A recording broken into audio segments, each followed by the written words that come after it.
Brodiala bayande glebomo sondo brodiala bayande ge engala mayando robo shila bayalaba egralo mandala bayende egralo masala bayatubo shida bayatubo shanda bararaba egalaba shende gelia masuza bararama ndorobo shindebere mero masado babarato barate gabaro sabado bayande gelia baraba shindiri engalama yende gelia mayando borobo shindebere elima mamo masadado ekrale sado baratabo ekrade babo bashanda bodare tabayato bayato bayato bayande bayande bayande hallelujah maso prodialaba ikrada bayende gelebo sondo borobo shindabaraba yende gelele milolo milolo milolo milolo masado acclame le roi des rois masobra de gabado elima mo mashalabado ekralo mamo sada bado barate gabado bayande engrala mayendo borobosh na barabande engrado bareda do bareda borada barato bayande barande bayande. Hallelujah, ma prodialaba. Nous t'exaltons, hallelujah, ma prodialaba. Nous t'exaltons, ma sabado. Nous t'élèvons, ma shadado. Elimamo, mama, mama, yekeri, babarato, bayande. Engberegele, mondorobo, shidabaya. Engralamayo, mandalabayo. Engralamayo, masalabaya, tabo, shade. Allez, allez, ma sobra de babado. Allez, mama, mama, mama, yo bayata gabado, bayato, bayato, bayato, bayande.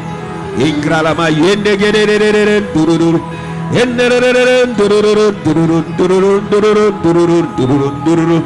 Adorons les, exaltons les masobare d'aborabade. Eliama yo marabayando borobo shindebere. Egrade masado barata bayato engralo masade gabarato barate gabado bayande. Acclamons les rois des rois, acclamons-les, acclamons-les. Ezoborobo silabaya tuburubu egalama yekeregen direre. Exaltons-les. Ebaro masala bayandubu egalo masala bayatubu Eliama yekabaya tabo yabado yabado yabado yambande de. Hallelujah, hallelujah, maso prodialama. Igalama yengedegede degedege. Yes, we worship you. We exalt your name. Nous t'exaltons. Nous t'adorons. Moussous lokolayo azalite. Merci pour la présence na yo parmi nous. Merci pour la présence na yo na isika oyo. Merci pour na nyonso zo sala. Lokumu nyonso ezongela yo moko. Mutute akoki kozwa lokumu. Kaka yonde obongina lokumu nyonso. Nyonso biso. Kombo oyo ezo sala bikamwa ezaya bisote ya yo. Parole, oyozo confirmé avec des signes et des prodiges. Esaïa bisote, Esaïa yo. Unguya oyozo agi. Esaïa bisote, Esaïa yo. Na biso moko na pema na biso, Esaïa bisote, Esaïa yo. Yo so Esaïa yo. Tokubambeli yo, mokonzi, mokelia yonso. Lokumu yonso ezongela yo. Enabutua lelo zwanzela na yo. Au nom de Jésus, to sambeli. Amen. Betela Yesu maboko makasi. God bless you, choir. Hallelujah. Est-ce que mutumoko akobo betela le roi des rois maboko makasi? L'homme de Galilée. Est-ce que okoko betela maboko makasi? Oh yes. C'est lui qui a dit que je suis la résurrection et la vie. Même s'il est mort, il ressusciterait encore. Apongwanite azana bomoy. Thank you, Jesus. Vanda na place na yo. Vanda likolo ya motu ya banguna ya vie na yo. Vanda bien, vanda, positionnez bien, vanda. Denge ozo sala bongo, ozo vande la motu na bango. Bakotele malisusu te. Bakotele malisusu te. Au nom de Jésus. Betele Yesu maboko makasi. Alléluia. Est-ce que vous avez que Yonso ba defisa kiyo? Na pe manayo ezaya yote. Na mokili ozo tambola ezaya yote. Yonso ezaya ye. Ebi que tous na place mo te kozwa lokumu ou bien kozala fier. Il faut que tous on sa lokumu ipae na ye. Abongi na lokumu. Alléluia. Na botu ya lelo Yesu wana azo visiter yo na kombo da Yesu Masiya. C'est même passé vendredi pour na baoyo bazalaki na cute na lakaki biso ke total image. Nani aza d'accord? Voilà. Avant total image na lingi ofungola Biblia na yo. Na uzala mukuse bongo tokoti na service na botu ya lelo. Il faut bana nzambe bayeba. Il faut bana nzambe bayeba. Place na bango. Bisika zambe achie yo. Position na yo spirituelle. Et quand tu faisais ou bien tu pratiquais les mystères du royaume, par exemple la Sainte Seine, il faut yeba et lokonini ozo sala. Eza religion te. Eza religion te. Eza mystère. Et tous les mystères du royaume, Zambe a pesa ki biso pour délivrer biso na ba misère de la vie. Lo sambo nangai mystère ya communion ya butu alelo et ko délivrer batu awa na misère de la vie. Na kombo na Yesu Masiya. Asala eloko moko pamba te asala ka nyonso na tina. Alléluia. Yesu alobi na Jean 8:32. Tokoyeba solo. Solo yo toyebi. Eko kango la biso. Eza culte na biso ya délivrance. Et même ya communion. Yango na butu lelo. Tango na kosenga ba lancer image. Na lingete ya yo. Monde spirituel est réel. Et la monde spirituel dans la lumière ou ténèbres est réel. Ne blague pas. Ce qui fait mal est belé ya bana nzambe bazo kufa na kati ya religion. Sans savoir leur droit en Christ Jésus. Et na pambolizambe pona makomi alobi angoma batu nangai bazo kufa po bazangi boye. Et ça parce que Zambe a lembi ou bien Zambe azana nguyate. Non, il a tout fait. Mais loko ezo boma biso kozanga boye. Mena butu alelo lo sambo nangai misu na yo ya molimo efungwama. Na yo ki amen na yo bien te. Na kombo na Yesu Masiya. Batisi mibale bazo tambola ilongo na Yesu na nzela ya Emmaus. Bazo beta masolo ya resurrection liwana resurrection na ye. Me ba yebite ke mutu bazo beta masolo na ye wana aza elongo na bango. Ba bete yoso ti akufiti ase kwaki.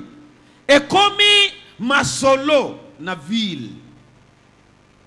Pourtant mutu bazo beta masolo na ye wana na kati na bango.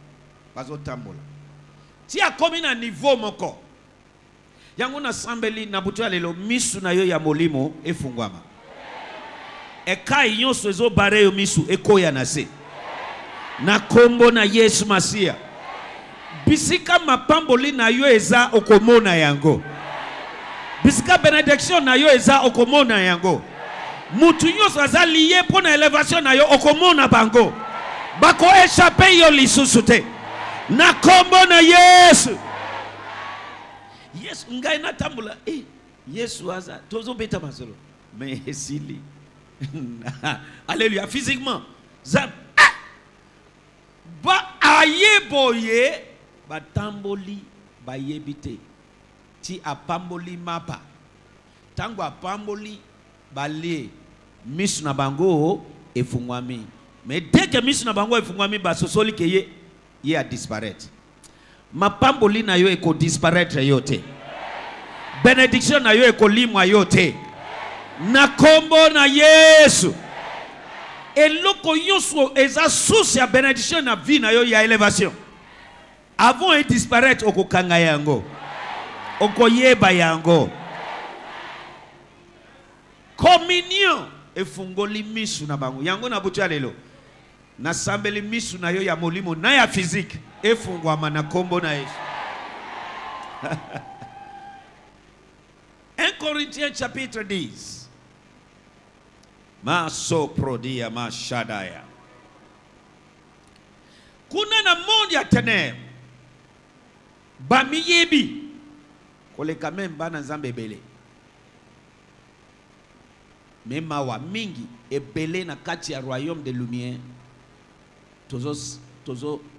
Toza kukufa na kati ya religion. Yango Biblia ezolela batu nangai pa batu ya mokili pa bapaye batu nangai bazokufa po bazangi oyeba.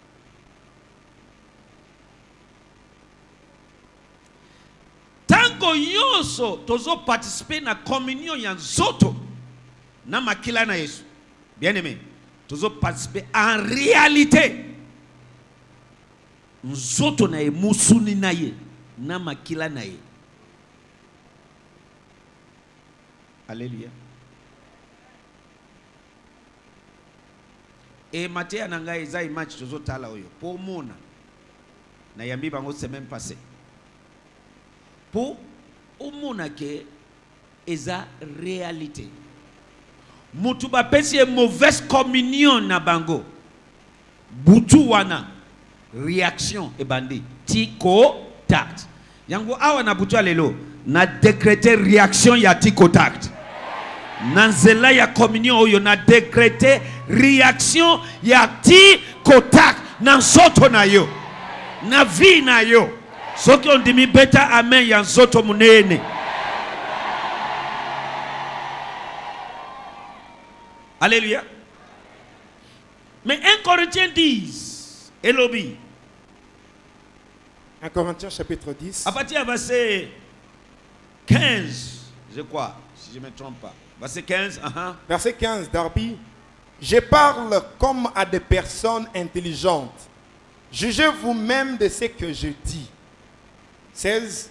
La coupe de bénédiction que nous bénissons, oui, n'est-elle pas la communion du sang de Christ? N'est-elle pas la communion du sang du Christ? Du sang du Christ.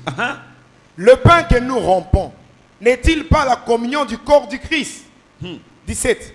Car nous qui sommes plusieurs, sommes un seul pain, un seul corps, car nous participons tous à un seul et même pain. Considérez Israël selon la chair. Merci. 1. Nous participons à un même seul pain. Et ce pain-là, c'est qui? Jésus-Christ. Ok. Virgule kuna. Tokeina Jean 6. Boshadi ya masadoya. Nalobi boya. Na ekolo yonso. Biso bana nzambe. Il faut tozala différent. Il faut kana yo ezala différent.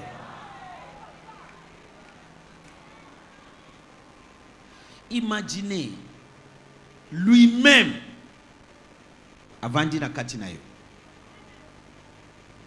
Alléluia. Mobimba ya zambe ezana kati ya nzoto ya nani? Kristo. Na nzoto ya Kristo. Nani ba nzoto ya Kristo? Biso. Mobimba ya zambe. Alléluia. So yoso ya ye eza ya biso. Nguya, kembo, sagesse richesse, tout. Et ça, il y a besoin. Et c'est quelque chose à la beauté. Alléluia. Alléluia. Ce qui va côté dans le monde, il y a qui sur le calé, le pouvoir, richesse, ainsi de suite. Le coup est à mokilio. Mais il y a un kati à Yesu Masia. Il a versé son sang pour recevoir pour nous la puissance, richesse, sagesse, honneur, la gloire.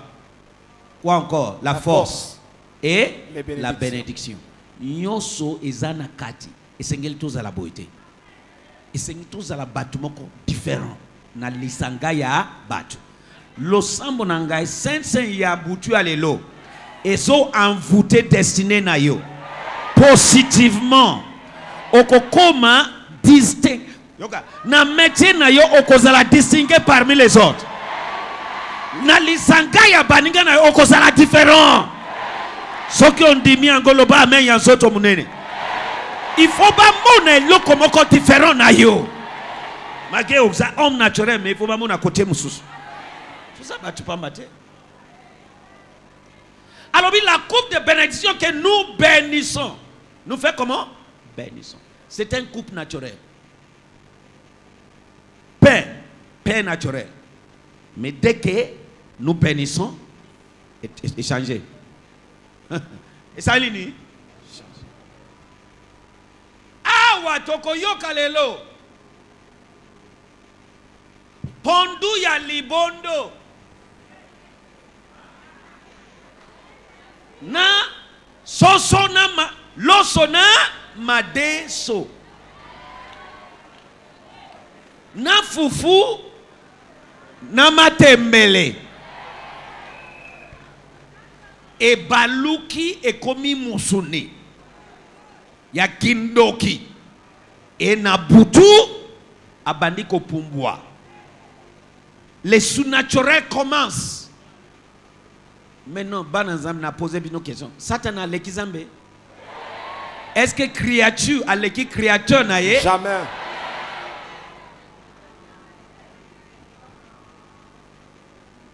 C'est un ange. Hein? C'est un ange déchu. Déchu. Mais yo nangai position abiso et l'équipe ange. Amen. Yo l'équipe ange Gabriel, ou l'équipe Michael, ou l'équipe ange Nyoso. Amen. La Bible dit natango wana biso oyonde toko juger ba ange. T'as la place Zambia tcheo. Abengi ba ange te fils de Dieu. Mais yo nangai to comme fils de Dieu. Si Lucifer peut manifester surnaturellement dans ce niveau-là, dans la communion, mauvaise communion na bango, a plus forte raison biso na communion na biso ya Yesu Masia. Na yoka na activer les surnaturels en toi na butu ya lelo.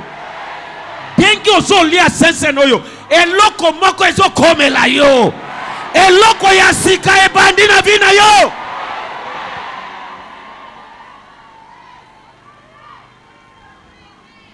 Il faut pas moi yo parmi tes collègues. Batuna asala ka denge nini. Sekele na ye sa denge nini.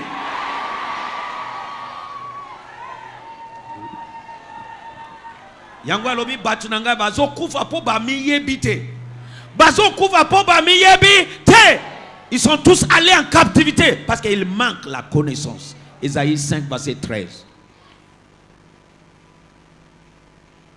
Alobi okoyeba solo dès que oyebi ekokangola. Na butu alelo ebele na bino bokangola. Alléluia. Amen. Maintenant Jean chapitre 6. Yokamutu déclaration na ye moko a mis déclaré qui il est. Et là 1 Corinthiens 10 verset 15 encore tout bandi. Mais yoka denge ye moko a déclaré ye moko ye même.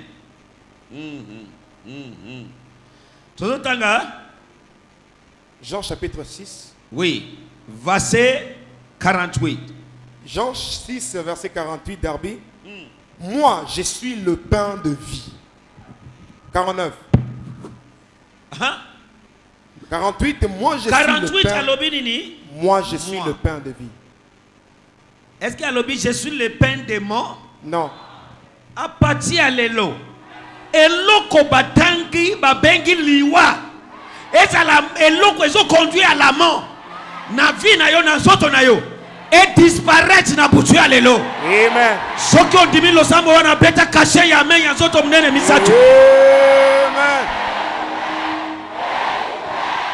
Est-ce que alobi je suis le pain des morts? Non.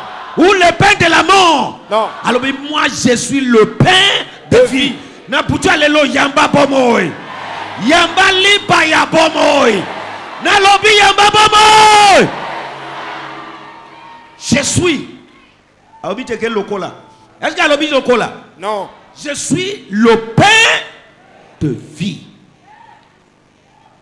So, tant que tu as participé à la communion de sa chair et son sang, tu as participé à la vie. La Bible m'a dit, la vie d'un homme, ça se trouve dans son sang. Yoka, yamba bomo ya Yesu Masia na butu alelo. Yamba bomo ya Yesu Masia na butu alelo. La vie d'un homme, ça se trouve dans son sang.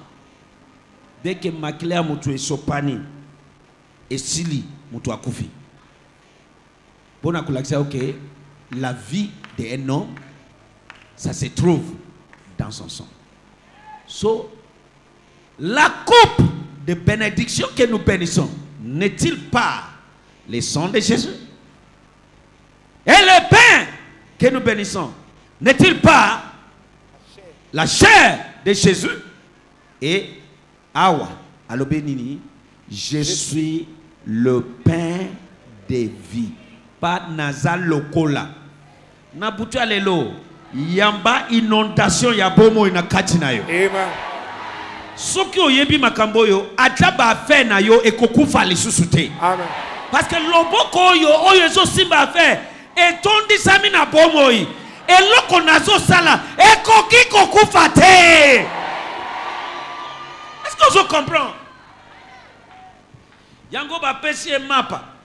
Ba pesi mbisi. Elo tango ezana maboko ya petit garçon wana. Et na maboko à Philippe, malgré Gaza disciple, et sali et l'autre côté. Mais tant que l'ongwe na maboko na yé na maboko à Yesu, et l'autre ezalaki 5, mbis ezalaki 2 et multiplié.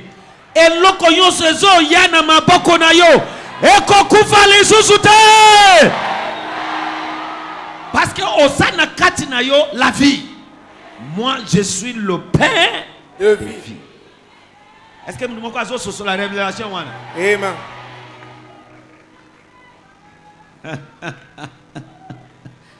Mashoba raneme kedi ya masaba. Amen. Fungula misu na biso ya molimo. Poto sosola. Sacrifice. Oyo futaki na ekulusu pona biso. Na kombo na Yesu.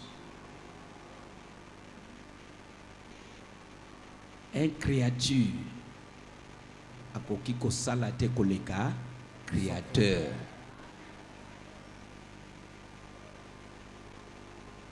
Alléluia. 48 encore. Verset 48. Oui. Moi, je suis le pain de vie. 49. Vos pères ont mangé la manne au désert et sont morts. 50. C'est ici le pain qui descend du ciel, afin que quelqu'un en mange et ne meure pas. 51. Moi, je suis le pain vivant qui est descendu du ciel. Si quelqu'un mange de ce pain, il vivra éternellement. Voilà. Écoute, exactement que on vivre dans l'ola, na interpréter yo. À partir awa, on bandi ko vivre éternellement.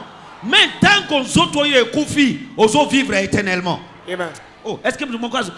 Éternellement là, exactement que mukolo ko kufa, o komi na lola nde o bandi ko vivre éternellement. Non non. au bandit qu'on vive la Awa vie d'abord. éternelle. À part. Oh machada ya. Amen.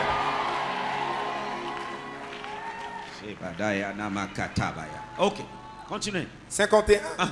Moi, je suis le pain vivant qui est descendu du ciel. Oui. Si quelqu'un mange de ce pain, il vivra éternellement. Uh-huh. Or, le pain aussi que moi je donnerai, c'est ma chair. Oyoki, Ah. c'est quoi? Ma chair. C'est quoi? Nzoto nanga. Ma chair. chair. Loba ma chair. Ma chair.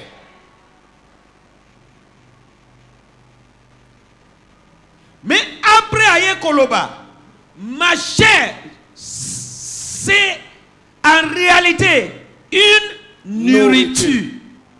Et l'occasion sotoliaka. Okokiko pambolango. Et comme une zoto, ya Yesu. Amen. Yangone makamna zotali sayo lelo.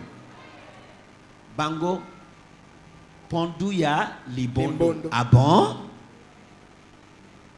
Loso na Madesu. na madeso. Fufu na matembele na Thompson. Na so exactement. Okoyo kango na exaggerate. Soki ezali makambo approuve for raison yo.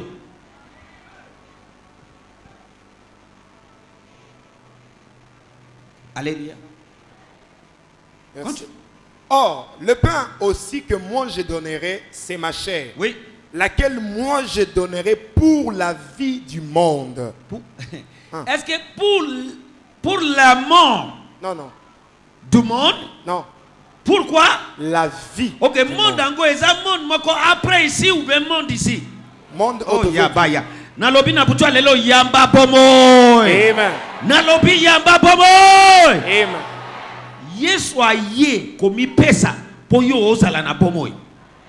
Pour la vie du monde. Monde. Pisika liwa e batama na vie na yo. Ezala na musala. Ezala na nzoto. Ezala na finance. Lelo. Babengana ba dokate na ndaku dengeni. Préavis d'abord. Préavis, ça c'est un. Dégabissement. Déguerpissement. Déguerpissement. Lelo bisika liwa evandi. Ezala na nzoto. Ezala na musala. Ezala na finance. Eh. Na pesi yango nini? Déguerpissement. Préavis kaka sikoyo na butu ya lelo. Amen. Soki ondimi loba amen ya zoto munene. Amen. Alléluia. Amen. Loba dégabissement. Déguerpissement. Loba ngoli susu. Déguerpissement. Verset 52. Les Juifs disputaient donc entre eux, disant, comment celui-ci peut-il nous donner sa chair à manger? Ozomona sikoyo. Comment celui-ci Hein? peut nous donner Sa chair à manger. Ce que nous parlons ici, c'est pas physique, Yes. c'est spirituel. Amen. Dès que est pambolami, la coupe de bénédiction que nous bénissons, n'est-il pas le sang de Jésus? Le pain que nous, n'est-il pas sa chair? Après la bénédiction, ezali susu ma pate, ma desote, me katete, et commis en réalité, nzoto Na makila na Yesu Kristo. so bango bazo kanisa ke Yesu akozwa Gillette ubembeli amikati apesi bango basosolite. Continuez. 52. Les Juifs disputaient donc entre eux, disant, comment celui-ci peut-il nous donner sa chair à manger? 53. Jésus donc leur dit, en vérité, je vous dis, si vous ne mangez la chair du Fils de l'homme et ne buvez son sang, vous n'avez pas la vie en vous-même. Hey. Si vous mangez et vous boivez, vous avez quoi? La vie. Nabutu alelo yamba bomoy. Amen. Nalobi yamba bomoy. Amen. Bomoy ya Yesu exact. Eba na kotambola na kati ya makila na yo. Amen. Yoso ozo simba eza la contaminer na bomoy. Amen. Musala ekokufa lisusu tena maboko na yo. Amen. Bongo ekobeba lisusu tena maboko na yo. Afe wana ekokufa lisusu tena maboko na yo. Amen. Na kombo na Yesu. Amen.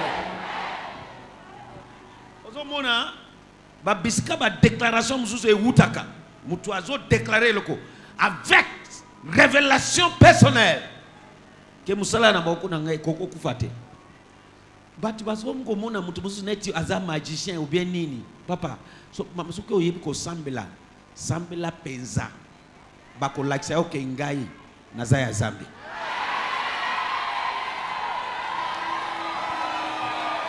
Alléluia. Na batu wana oyo zolo ba peut-être nazabo e na jama jina bako yebisa ye to yebi yete to mona kaye parmi nous te bako sentir gate moto ezatel même akasi bako ko ka présence na ngaite.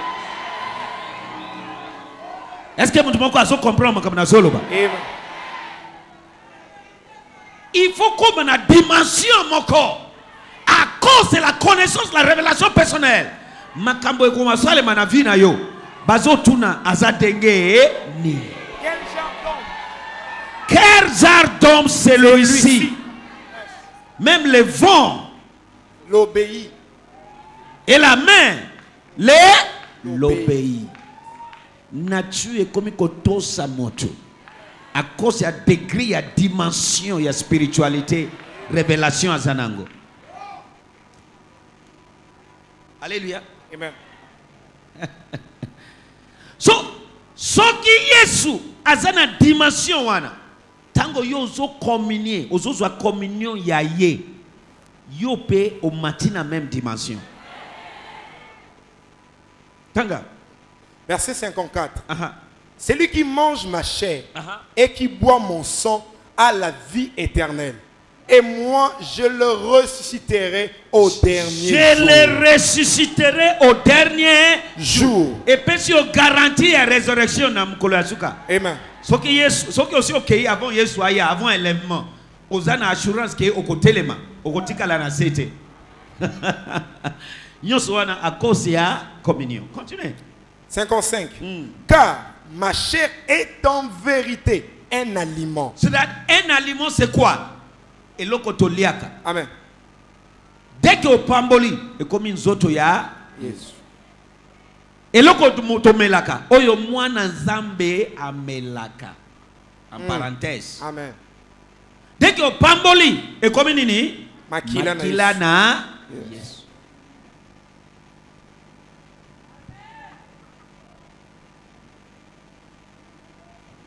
Alléluia. Amen.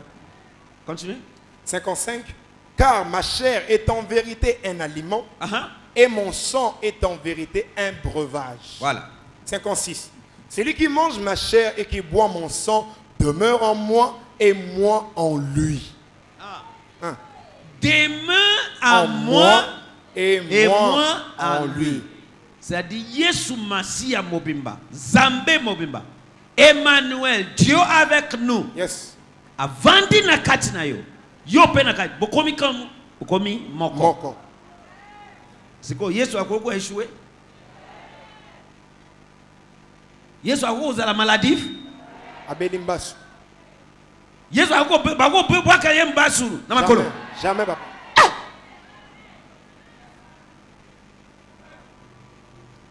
Mutu yoso akote ya wana mbasu na butwa lelo. Yes. Na lakeli mabe mbasu wana et disparaît sans trace.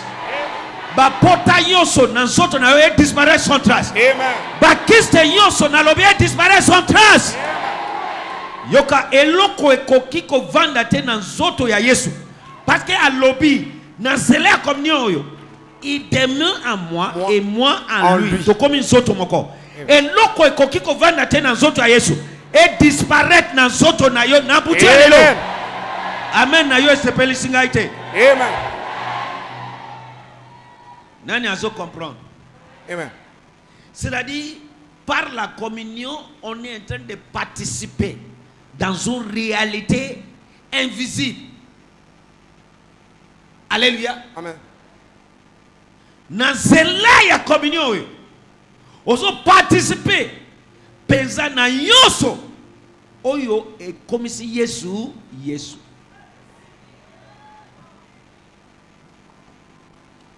Au cas où tout est possible avec Dieu, tout est possible à celui qui croit. Alors, tout est possible avec moi, Dieu, Et tout est possible à celui qui croit en moi, c'est Dieu-là. C'est ce que Jésus est en train de dire. Tout est possible avec Dieu. Et tout est possible à celui qui croit. C'est lui qui a dit ça. Bakamwe. Denga la kaki nzete afike. A maudire angwe kauki sur place. Oh! Mais denga ni nous salim makambo ya lobi bokamwe te. En vérité, je vous l'ai dit. Mutu yonso azana kondima. Akochia tembete. Soki ayebisi ngomba oyo. Longwa kuna kende kuna. Et achia tembete na muteme naye. Et loko yonso akoloba. E ko salema pona ye. Achia yo na place wapi? Achia yo inférieur? Non. Oh, machada baya. Sommet. Alléluia. Amen. Alléluia. Amen. Alléluia. Kaka ye wana lobi. Oza ville. Situé, localisé au sommet de la montagne, Amen. Au sommet de la colline, qui n'échappe pas au regard. Yoka nanzela ya Yes. sensen ya butu alelo. Yes, yes. Na komisi au haut sommet. Amen. Na telemisi étoile na yo ebanda kokenga. Amen. Amen. Mokiliba mona yo. Baye bayo. Que mutu moko azana coin moko. Est-ce que ozoyo kangai? Amen. Yesu akoko leka esika moko te il n'a pas su. Yes. Faut baye bake azali. Atatango abatama ba wuti place yoso. Baye place wana nonde na batu. Ko basiba yoki sango ke azali awo. Alléluia. Amen. Continue. 57. 57 Osukiwana. Hein? Comme le Père qui est vivant m'a envoyé, Oui. et que moi je vis à cause du Père. Je vis à cause du Père. Je vis à cause. Pas à cause de toi. Maintenant, au commis qu'on vive à cause de Jésus. Amen. Voilà, Paul dit que la vie que j'ai menée maintenant ici-bas, j'ai mené ça par ma foi en Christ Jésus. Ce n'est plus moi, Paul, qui vivre. Mais c'est Jésus qui vit à travers de moi. Amen. Ce n'est plus Dayo Samuel qui vivre. Mais c'est Jésus-Christ de Nazareth qui vit à travers de moi. So, il y a une métamorphose qui se passe dans la communion. Métamorphose. Il y a une métamorphose qui se passe dans la Communion. Mais il faut y bayango. Il faut y bayango. Celui qui me mange demeure en moi et moi En lui.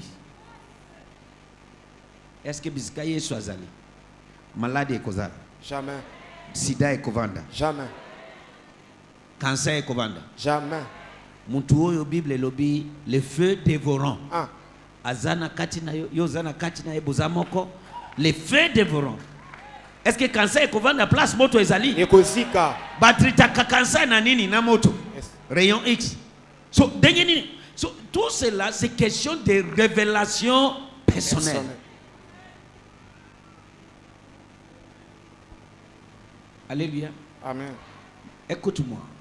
Tokomi na ngonga ya kembo ya église ya Yesu Masia awanase. Kembo oyo jamais vu. Ngonga ya démonstration ya nguya zambe. Jamais vu.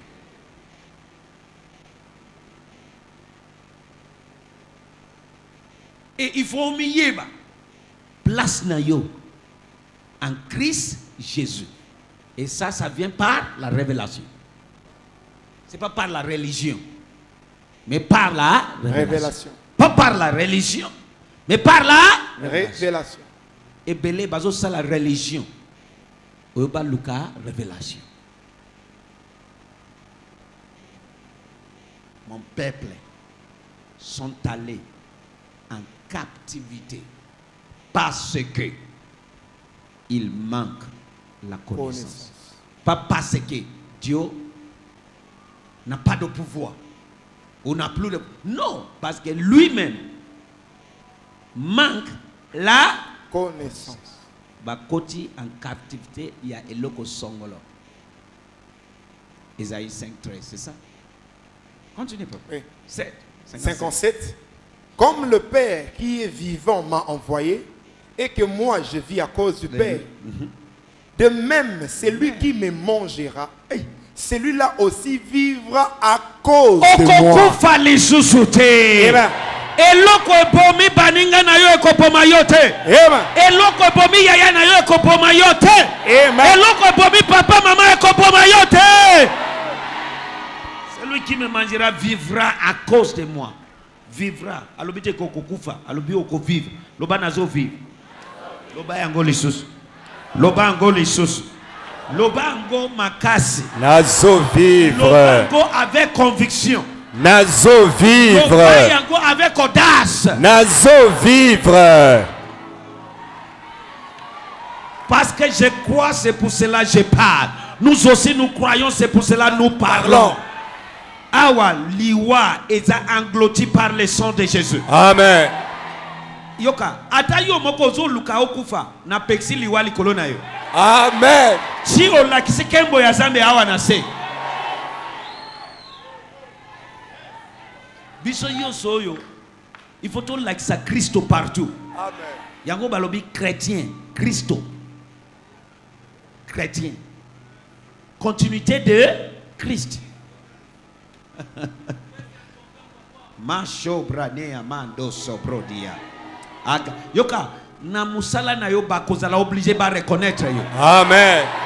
Na balabala na bino bakozala obligé ba ndima yo. Amen. Na libota na bino bakozala obligé ba reconnaître yo. Na kombo na Yesu.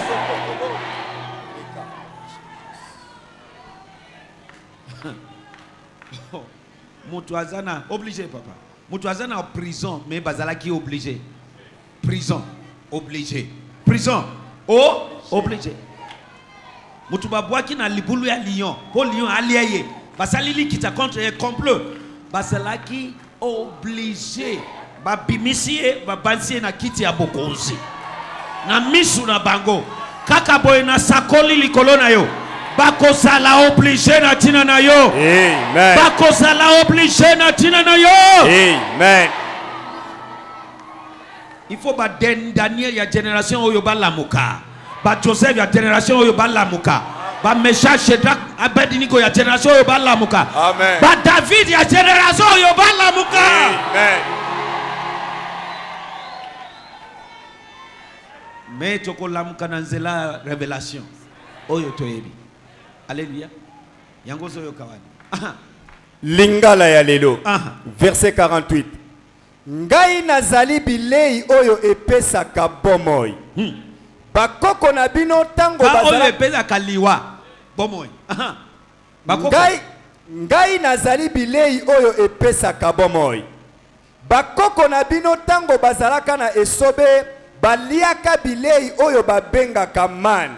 Ata bongo bakufaka kaka. Bakufaka. Mais ya biso yo tokufaka te to vivraka. Amen. Yo.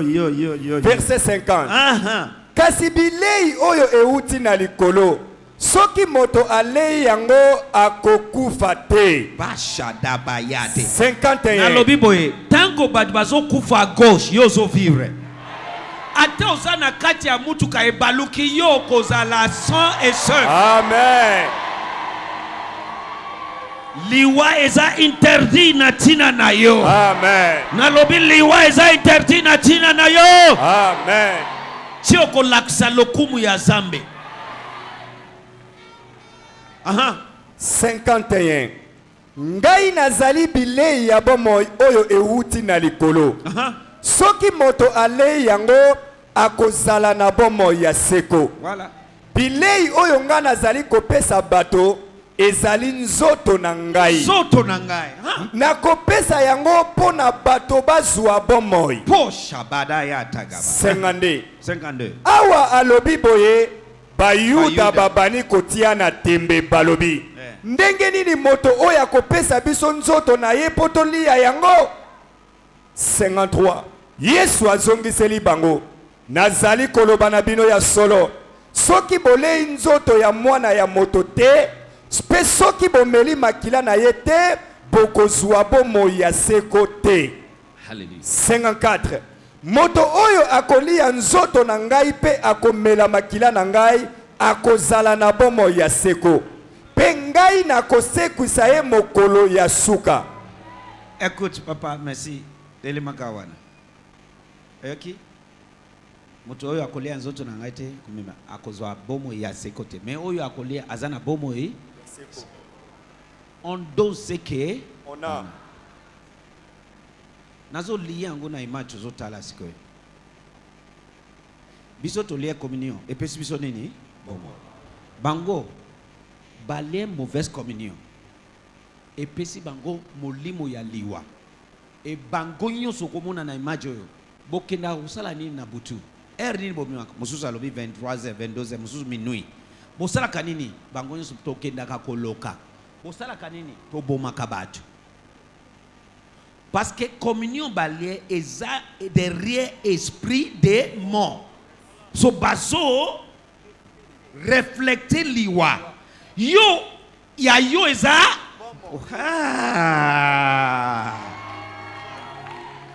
So esengilo reflecter nini? Aya mashobo. Nalobi yamba bomo inapotua lelo. Amen. Nalobi yamba bomo inapotua lelo. Amen. Na komo na Yesu. Amen. So ko kamwa te. Mutu asambeli pona moninga makambo esalami. Parce que aza conscience que aza na bomo na kati na ye. Bango pe baza conscience que baza na liwa na kati na bango. E bakenda ko pesa liwa. Et patron na bango Yesu alobi na tina na patron na alobi c'est lui qui vient voler, détruire et faire comment? Égorger. Liwa. Mais moi, je suis venu pour vous faire comment? Donner la vie en abondance. Pour vous donner quoi? La vie. Est-ce que vous avez métis koyo? Na butu alelo yamba bomoy. Amen. Yo sozo simba ezala contaminé na bomoy. Amen. Na kombo na Yesu. Amen. Ah. 55. Oui. Nazali kopesa nzoto na ngai po na bato balia yango solo. Solo. Pe nazali kopesa makila na ngai solo. Aha. Pe nazali kopesa makila na ngai po bato bamela yango solo. 56. Moto oyo aliaka nzoto na ngai pe amelaka makila na ngai biso na ye tokomi moto moko. Siko soki tokomi moto moko. Denge nini yo olobi mwana nzambe me nzoto yoso maladi yoso na tia mukili kaka na nzoto na yo esengeleza la bongote. Maintenant dans la révélation yo il faut réagir na kanda yoso ya boule ke ekoki ko la beauté maladi yoso pasi yoso na nzoto nanga etima opesi e préavis kaka sikoyo ekende. Ça c'est le diable azo yiba mapamboli na yo. Ils ont volonté à s'embêter. Il y a l'ingénieur en bonne santé. Alors je souhaite que tu sois en bonne santé. Comme prospère l'état de ton âme. Alors je souhaite que tu prospères à tous égards. Et que tu sois en aussi bonne santé. Comme prospère l'état de ton âme. C'est-à-dire la révélation. Connaissance.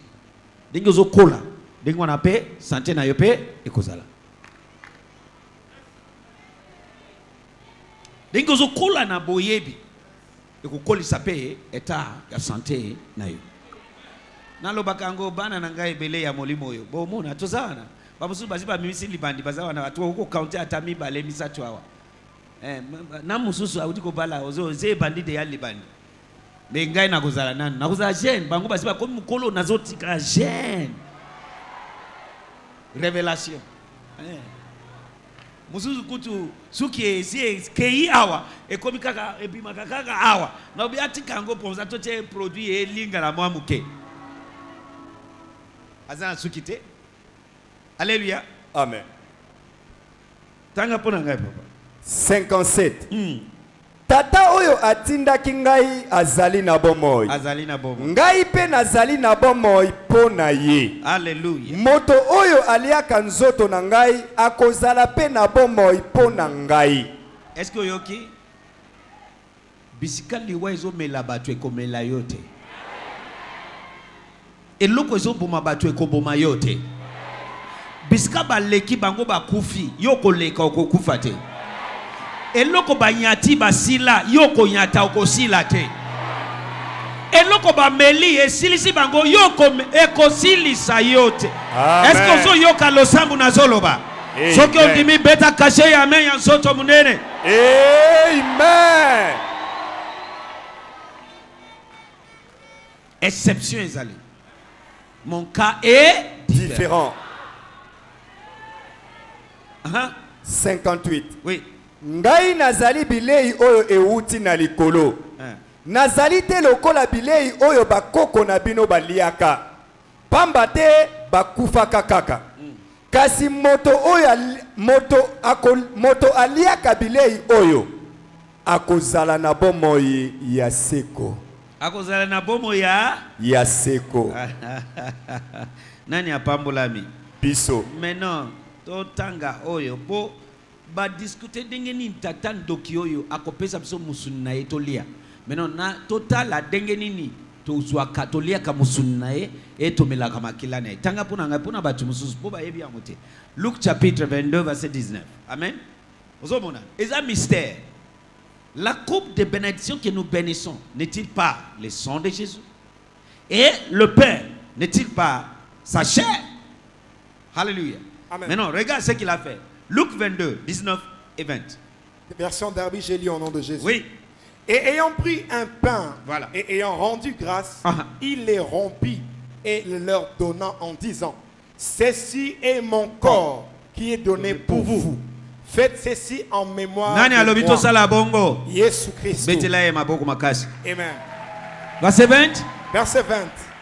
De même la coupe aussi, après le souper, en disant, cette coupe est la nouvelle alliance en mon sang qui est versée pour vous. Et tout temps qu'il y a Apocalypse 1, verset, Apocalypse 5, verset 12, il a versé son sang pour recevoir pour nous, 1, la puissance, 2, la richesse, 3, la sagesse, 4, la force, 5, honneur, 6, la gloire, 7, la bénédiction.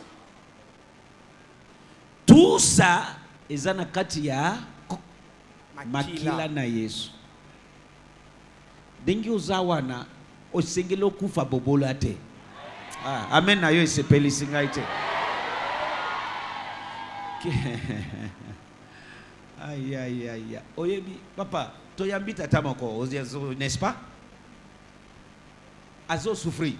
Camarade na yal memi pa ya place ba memaka. Basali saye.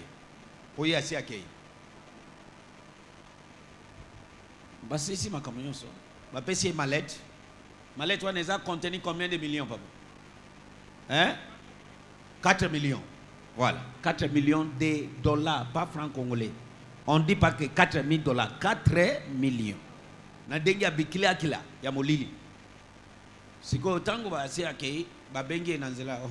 Nengi ozoki ni wana omoni mallette wana 4 millions ezana kati. Selon cérémonie to sali pona yo. Ozio baniko gen hein? Gindaje déjà. Mais condition ezaboye. Avant ofungolango opesa biso mwana na yo ya liboso ya mobali. Baosenga mwana na pona nini? Pona kutangisa nini? Makila na. Parce que na kati ya makila richesse ezali. Yango batu akisoluka baisaka makila ya batu soit ya banyama. Bayebi mystère. Maintenant makila ya mutu biso tozo mela oyo. Aza mutu pambate, aza nyamate, aza mutu te, aza zambe. Ye moko alobi na Apocalypse 5, 12. Digne est l'agneau qui a été immolé, égorgé. Ato yebite immolé, égorgé, babomi, tchemutu bakati. A versé ma clane pour recevoir pour nous, pas pour lui. 1, 2, 3, 4, 5, 6 et 7. Okokufa pauvreté. Okokufa pauvreté. Et là, on a et là, on a pas ya féticheur. Yesu asi asali ko le kapona yo. oyo mwana nzambe enzuba par excellence okei ogunzami liboso ya féticheur omikitisi yo oyo ba ye bazui yo bakameti yo batia yo na haut sommet okei okiti na vallée à cause du manque de connaissances. Est-ce que nazo teya mutu? Est-ce que makama nazo lo ba izana sens? Izabongo. Atuni, est-ce que izana sens? Izana sens.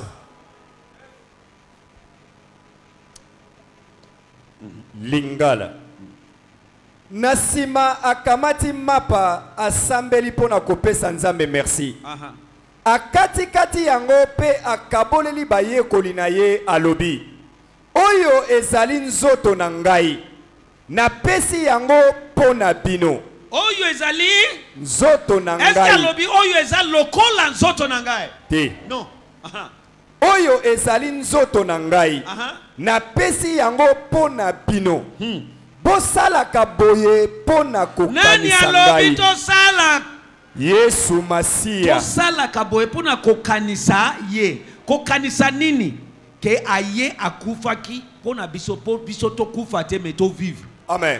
Aye akomi pauvre po biso to koma riche. Kokanisa. Shabado soprodia la mayate gedeke. Na lobi boye. Bozui oyo na makila na bino na generation alibota na yo. Mutu nani asakani na ngote. Okozala panza zila ya liboso. Amen. Okozala mutu ya liboso na komo na Yesu. Amen. Verset 20. Ndenge moko pe tango basilisi kolia apesi bango kopo ya vino. Alobi. Kopo oyo ezali makila na ngai. Oui. Ekosopa na pona bino. Oui. Yango nde moto ezali kotia boyokani ya sika na kati ya nzambe na bato. Alléluia. Toyoka. Maintenant, tozongeli 1 Corinthiens 10 pour total la image. 1 Corinthiens 10 verset 15-16.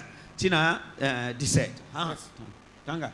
1 Corinthiens chapitre 10 à partir de verset 15. Ouais. Je parle comme à des personnes intelligentes.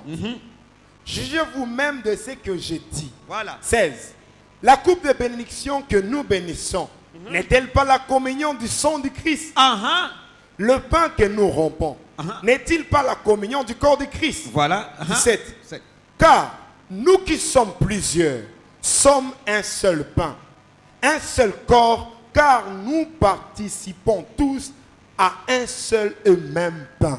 Et cette pain-là, Jean 6, 48, alors je suis le pain de vie. So, toujours participer à un pain, nani, pain de vie. Pas de la mort, mais de vie. T'as la image.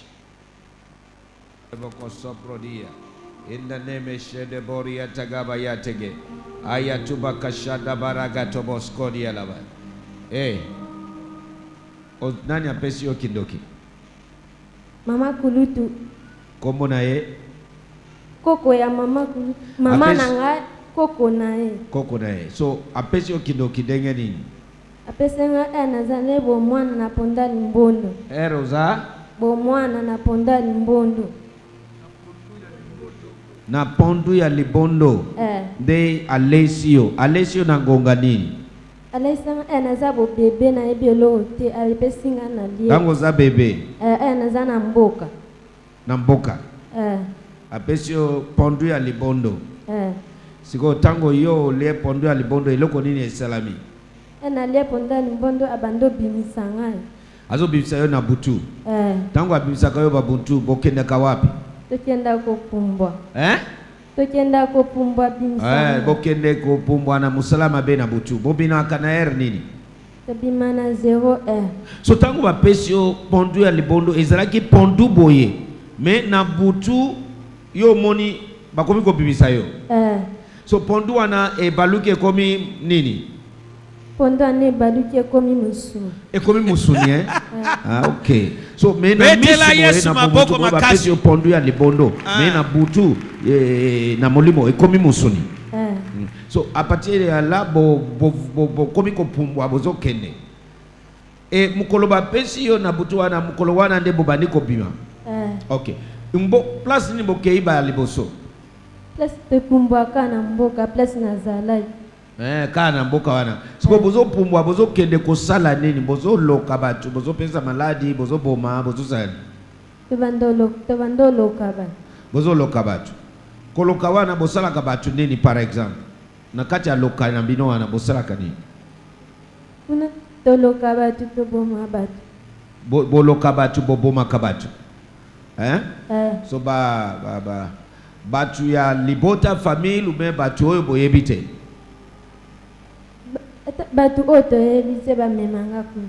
Okay, ba memaka yo kuna na batu oyo boyebite sikoyo bobomi bango bole musuni na bango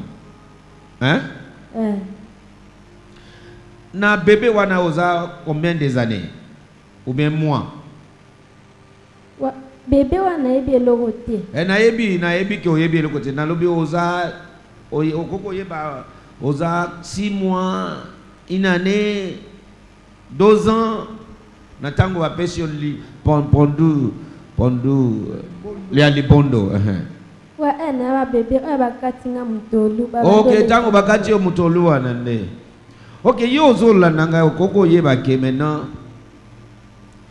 ata na nzela ya biloko akolia bako transmettre molimo ya kindoki ndenge moko zambe na biso na nzela ya communion ako transmettre yo sa vie. Yesu alobi celui qui ne mange pas ma chair, qui ne boit pas mon sang n'a pas la vie, mais celui qui mange ma chair et qui boit mon sang a la vie en lui. Regarde motu na nzela ya pondu ya libondo bapesi molimo ya kindoki bala moko abaniko pumbwa bongo biso bana nzambe ndenge nini nakozala na nguya ya nzambe te na nzela ya communion tango ngana le communion ya nzoto ya Yesu na melima kila ya nzoto ya Yesu bala moko kibosambe mobiba ekoti na kati na ngai ndenge kindoki mobiba ekoti na kati na ye mwana muke bébé s'il vous plaît bala moko bakomi ko bibisa ye bazo pumbwa na butu ye wana. Alléluia. Na ibisa okay les réalités na pondu ya libondo bapesi ye ale abani ko pumbwa mais yo kolia sensen ozo zelelo côté eloko ezo boma biso bana nzambe kozanga boyeba kozanga koyeba to miyebite eloko nini Yesu Masiya asali pona biso na patia lelo na sengiza minanga afungula yo misu ya molimo obana kusosola na kombo na Yesu Masiya. Okay mwana olingi otika kindoki mwe olingi continuer alingi natika. Okay oyebi ke soki na sambeli pona yo ozongeli kindoki eloko nini ekokomela yo na okupa na okupa so kozonga tu kozonga lisusu te. Prince Prince oui. Okay, tu parles français ou bien tu parles lingala?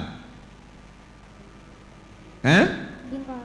Lingala. Oh, yango salibo lingala. Lingala. Aussi Prince. Oloba lingala ou bien français? Oloba français lingala. Oh, oloba français lingala. Ozambula boni. Ozambula boni. 8 ans. 8 ans. Nani apesi molimo ya kindoki? Mama botinga. Mama Botio. Oui. Apesi molimo ya kindoki. Yoka. Nanzela nini? Biloko lia. Oh, biloko yako? Lia. Kombo ya biloko apolia apesi eza nini? Eloko nini apesi ya kolia? Ya kindoki.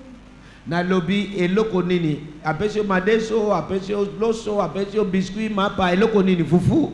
Te, loso na madeso. Oh, loso na madeso nde apesi yo. Oh. Si on ne pas apesi yo loso na madeso, obani ko sala nini? Tangu na fiki ndoki wana na bando pumbwe. Ozo pumbwa?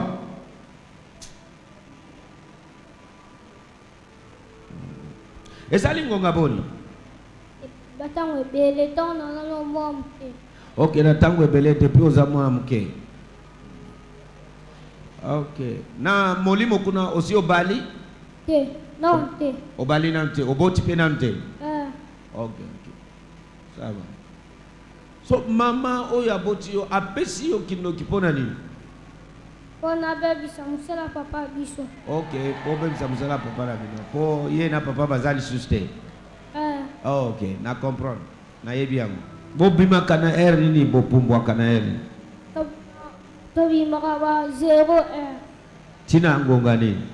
Ti batongo tozongi. Ok. Siko bokende ka wapi? Tokenda ko bébé ça musala ba. Bokenda ka? Tokenda ko de tui ko bébé ça. Ya solo.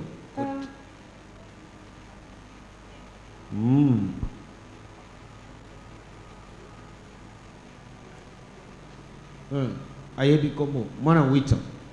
Ayebi kombo ko détruit ko bébé. Et la Bible a dit ça clairement.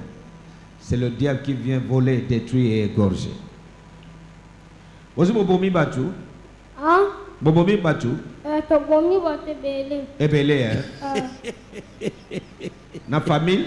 Eza batu vous bobomi na famille? Na famille to bomi na to bomi batu libanda. Bobomi kwa nani? Batu libanda. Batu libanda. Ok. Yango mwana Nzambe na famille babomi nante. Il faut mwana Nzambe yonso famille yeba. Siko bobomi akabango dengeni. Bobomi akabango dengeni. To bomi bango to le misuna bango. Ok, tant bobomi bango bolé musina bango. Ok. Oh chamaye kede.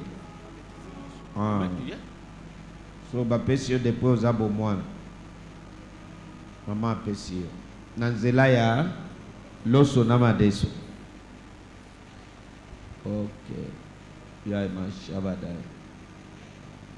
Mukolo ba pesio mukolo wana ne obandiko bima. Balamako hein. C'est bien. Ok. Maintenant, Olingiotika.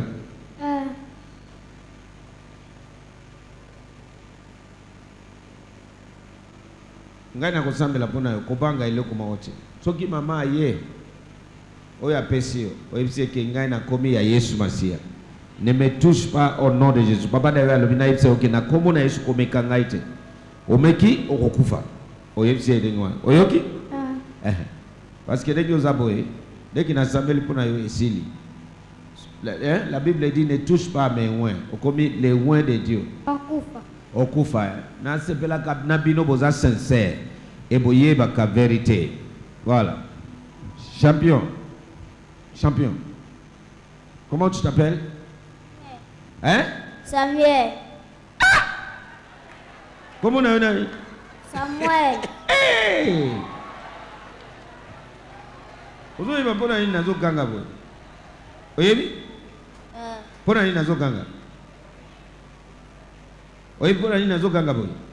Tango tangi komo wana. Oyebi? Lobat pona ni. Oyebi te. Ok, dis-moi d'abord, Samuel en tout cas. Est-ce que oyebi pasteur moko babenga gaye Samuel? Oui. Nani? Ok. Dis-moi Samuel, nani apesi okindoki? Camarade nanga. Camarade na yo? En tout cas. Comment nae? Beni. Beni, apesi okindoki na nzela ya nini? Biloko olia. Biloko akolia ya denge nini? Tanto kende na ndao na to banda ofanda bango lupang moko. Tanto kene ndako la bango. Balambe biloko eolia. Balbi olia tena date. Maabisa zae kota zaki.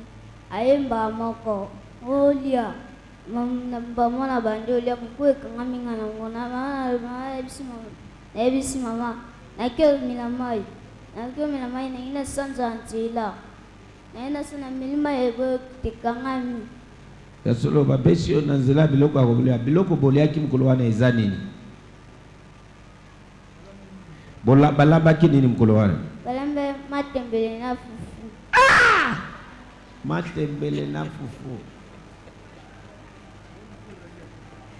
Mikoa ya Thompson. Mikoa eza mikoa ya Thompson. So depuis olie mkolo wana okomi ko bumbwa na butu? Abobi makana ngonga nini? 22h. Naer nini? 22h. Oh, bino bobima noki noki na 22h. Bozonga kaer nini? 21h. Ah. Ayebi Champion ngokate. ABRT. Champion ABRT. Problème na ya ABRT. Bobima kana 0 na butu. Me bobima kana butu bozongi na tongo. Ok, butu biso to benga ngo 0. Tongo to benga ngo à partir à 5h, 6h, Na comprend champion ABRT ngonga. Ok. So patron. Maintenant quand bobima kana butu wana bosala kanini? Ina koboma batu. Bokida koboma batu. Boboma kabatu. Oh. Combien de gens possible bomi? Des 4 gens. 4 gens. 4 gens. Avec babomi 4 gens. Ok, 4 gens. Olobi camarade na yodi apesi yo kilo. Kombo na ebeni. Nazira biloko akolia. Matembele na fufu. Na Thompson. A partir ya butu wana okomi ko bima ensemble. Ozo buma batu. Maintenant, olingi continue na musala wana ko buma batu ou bien olingi otika? Natika mo. Olingi otika OK. Soki na zongeli kindoki. Soki na zongeli kindoki. Nakufa. Nakufa. Au nom de Jésus. Au nom de Jésus. Amen. Amen. Betela Yesu maboko makasi. Nani apambolami na témoignage oyo? Maintenant omoni ke esengeli mwana Nzambe amiyeba. Nani aza d'accord? Ovandi na yo, na coin na yo, olali na yo, ozana likambo ya mutu te. Oyoki bango? Bazokende koboma batu. Oyo kutu bayebi ba innocent. Baloki musala. Yango na poisa pa. Makambo ezo simba lisusu te. Affaire koi. Baloki yango. Alléluia. Paf! Obeli mala mystique. Yozaki bien. Ba va changer. Net blague. OK. Yango il faut to lamuka. Mais non. Avant to sambela, yokanan bango nyoso. Bazu yango na nzela ya nini? Na yoki yote na nzela ya nini? Na yoki yote na nzela ya nini?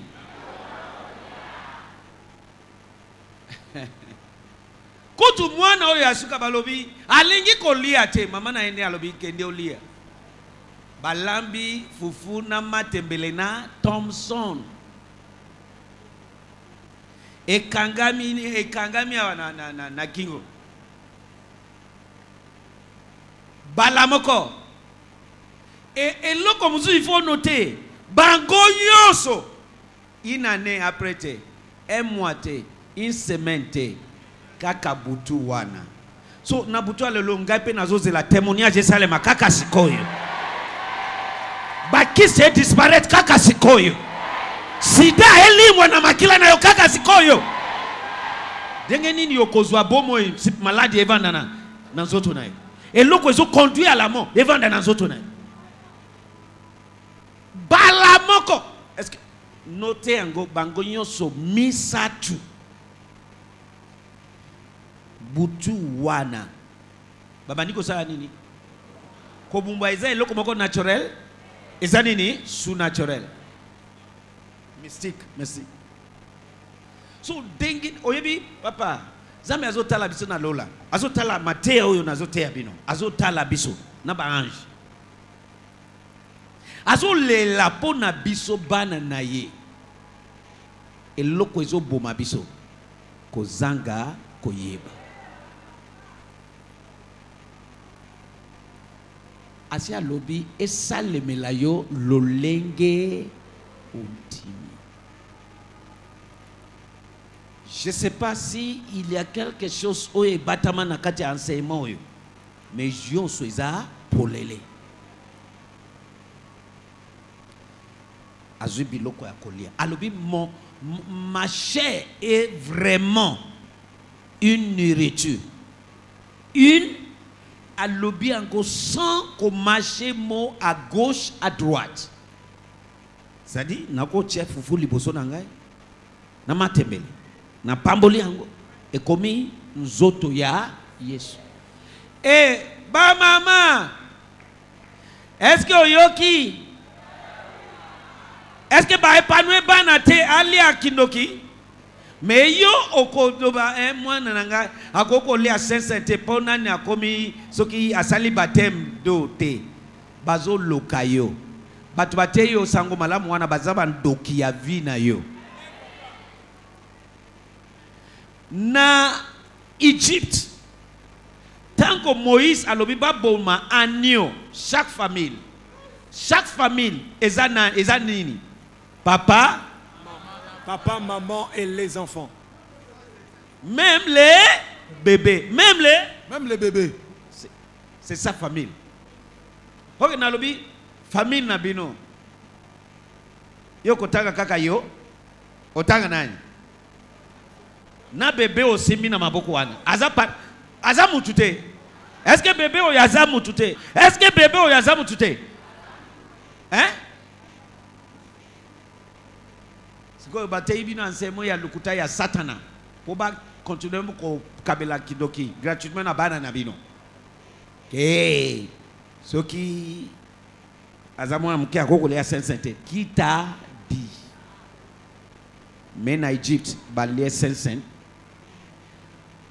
baleki na mer rouge Bible elobi koleka na mer rouge eza baptême d'eau mais avant baleka na mer rouge basi balé Saint-Saint d'abord.